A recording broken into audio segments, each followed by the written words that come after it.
बिस्मिल्लाहिर्रहमानिर्रहीम। थ्योरम 16.1.1 है, page number 246 है बुक का। मैं इसकी स्टेटमेंट पढ़ रहा हूँ। Parallelogram on the same base and between the same parallel lines or the same altitude are equal in area. ये इस थ्योरम की फिगर है। इसमें मतलब ये है कि दो पैरेललोग्राम्स जिनकी बेस सेम हो, इसमें दो पैरेललोग्राम्स मैं आपको दिखाता हूँ। एक पैरेललोग्राम है ए बी सी डी, इसमें आपको नज़र आ रही होगी ए बी सी डी एक पैरेललोग्राम है, और एक पैरेललोग्राम है ए बी ई एफ। ये दो पैरेललोग्राम्स हैं ए बी ई एफ। इन दोनों पैरेललोग्राम्स की बेस सेम है ए बी, और थ्योरम की स्टेटमेंट के मुताबिक दो पैरेललोग्राम्स जिनकी बेस सेम हो और सेम पैरेलल लाइंस के दरमियान में हो, एक पैरेलल लाइन है ए बी और दूसरी पैरेलल लाइन है डी ई कह लें या एफ सी कह लें, ये दो पैरेलल लाइंस के दरमियान में दो पैरेललोग्राम्स हैं और बेस उनकी सेम है। अगर ऐसी सिचुएशन हो तो दोनों पैरेललोग्राम्स का एरिया बराबर होगा। एरिया ऑफ पैरेललोग्राम जो है वो कौन सा एरिया होता है? जो पैरेललोग्राम्स की ये जो ओपोजिट जो साइड्स, ये जो पैरेलल और कॉन्ग्रुएंट हैं, और इसके बीच में जो इलाका है, क्लोज्ड फिगर में ये जो इलाका है, वो इसका एरिया कहलाएगा। और ए बी ई एफ का के अंदर ये जो एरिया है, ये इसका एरिया कहलाएगा। हमने ये साबित करना है कि अगर बेस सेम है दोनों पैरेललोग्राम्स की और दोनों सेम पैरेलल लाइंस के दरमियान में हैं, तो इन दोनों पैरेललोग्राम्स का एरिया बराबर होगा।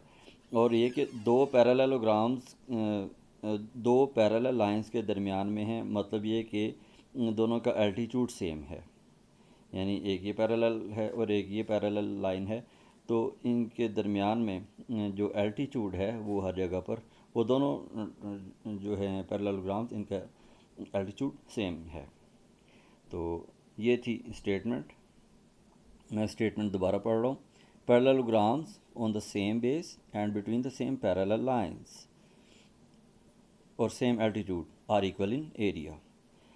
चलिए आप देखते हैं कि इसमें गिवन क्या क्या है।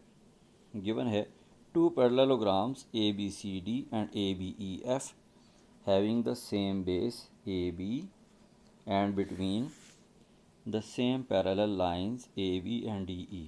Given is that two parallelograms are given A, B, C, D, and second parallelogram is A, B, E, F. These two parallelograms are given, their base is same, and both the parallelograms are between two parallel lines, same two parallel lines. This was given. To prove, we have to prove area of parallelogram ABCD is equal to the area of parallelogram ABEF. We have to prove area of ABCD parallelogram is equal to the area of ABEF parallelogram. This we have to prove.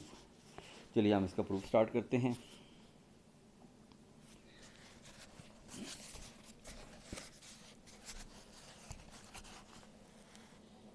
Area of parallelogram ABCD is equal to the area of quadrilateral ABED plus area of triangle CBE।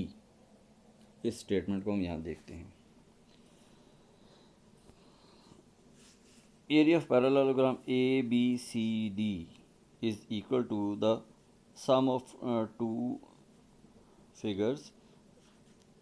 इसका जो area होगा वो बराबर होगा sum of area of quadrilateral A B E D, ये quadrilateral है A B E D का area, plus triangular region C B E का area, C B E triangle का एरिया, और quadrilateral A B E D quadrilateral का area.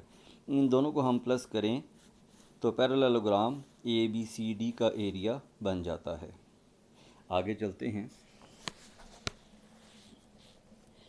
area of parallelogram ABEF is equal to area of quadrilateral ABED plus area of triangle DAF. अब दूसरी parallelogram का area ABEF जो parallelogram है इसका area किसके बराबर होगा? एरिया ऑफ क्वाड्रिलेटरल ABED और ट्रायंगल FAD ट्रायंगल का एरिया। इन दोनों फिगर्स के एरियाज को प्लस करेंगे तो एरिया ऑफ पैरेललोग्राम ABEF आ जाएगा। आगे चलते हैं। इन ट्रायंगल्स CBE एंड DAF, इन दो ट्रायंगल्स की कोरस्पोंडेंस ली गई है। ये दो ट्रायंगल्स CBE ट्रायंगल और DAF ट्रायंगल की कोरस्पोंडेंस ले लेते हैं। इन दो ट्रायंगल्स की कोरस्पोंडेंस लेकर हम इन दोनों ट्रायंगल्स को हम कॉन्ग्रुएंट साबित करेंगे। CBE ट्रायंगल की DAF ट्रायंगल की DA साइड के बराबर है। रीज़न क्या है? Opposite side of a parallelogram. इसी तरह BEAF के बराबर है और एंगल CBE एंगल DAF के बराबर है। इसको हम तस्वीर में देखते हैं। इन तीनों स्टेप्स को CBDA के बराबर है और BEAF के बराबर। एक ट्रायंगल है CBE और एक ट्रायंगल है FAD। इन दोनों ट्रायंगल्स की कोरस्पोंडेंस ले लेते हैं। इन दोनों ट्रायंगल्स को हम कॉन्ग्रुएंट साबित करते हैं। इस ट्रायंगल की CB साइड, इसकी कोरस्पोंडिंग साइड इस ट्रायंगल में है DA। ये दोनों कॉन्ग्रुएंट होंगी। रीज़न ये है कि ये दोनों ऑपोजिट साइड्स हैं। एक पैरेललोग्राम ABCD की ऑपोजिट साइड्स हैं और ये कॉन्ग्रुएंट होती हैं। पैरेललोग्राम में ऑपोजिट साइड्स कॉन्ग्रुएंट होती हैं। दूसरा स्टेप था कि इस ट्रायंगल की BE साइड, इसकी कोरस्पोंडिंग साइड इस ट्रायंगल में है AF।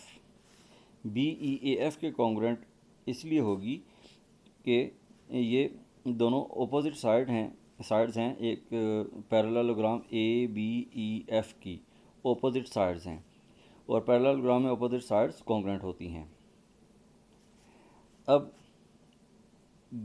BC और BE के दरमियान बनने वाला ये एंगल जो है एंगल B बराबर होगा DA और FA के दरमियान में बनने वाले एंगल के बराबर होगा। वजह उसकी ये है कि इन दोनों एंगल B और एंगल A में दोनों का राइट आर्म पैरेलल है और दोनों का लेफ़्ट आर्म पैरेलल है। तो दोनों एंगल्स, एंगल A और एंगल B कॉन्ग्रुएंट होंगे, बराबर होंगे। अगर BCAD के पैरेलल है और BEAF के पैरेलल है तो फिर एंगल B एंगल A के बराबर होगा। तो इस तरह एंगल B एंगल A के बराबर। तो इन दोनों ट्रायंगल्स की कोरस्पोंडेंस में साइड एंगल साइड पोस्टुलेट, ये भी साइड एंगल साइड पोस्टुलेट के मुताबिक ये दोनों ट्रायंगल्स कॉन्ग्रुएंट हैं। तो अगर ये दोनों ट्रायंगल्स कॉन्ग्रुएंट हैं तो फिर हम देखते हैं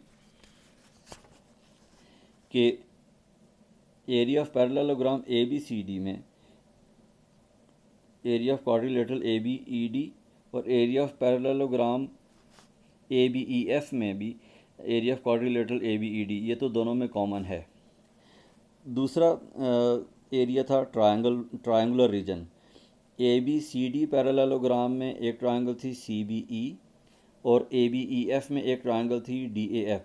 अब CBE और DAF ये दोनों कॉन्ग्रुएंट हैं और कॉन्ग्रुएंट ट्रायंगल्स जो हैं उनका एरिया बराबर होता है। तो इसका यह मतलब हुआ कि ये जो स्टेटमेंट है एरिया ऑफ पैरेललोग्राम ABCD जो है इसका एरिया बराबर होगा एरिया ऑफ पैरेललोग्राम ABEF के। Hence proved.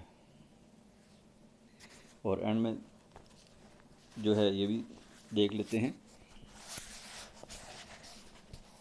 ये जहाँ पर जो रिजल्ट जो लिखा हुआ जो भी मैंने बोला, area of triangle CBE is equal to area of triangle DAF। Hence area of parallelogram ABCD is equal to the area of parallelogram ABEF। Hence proved.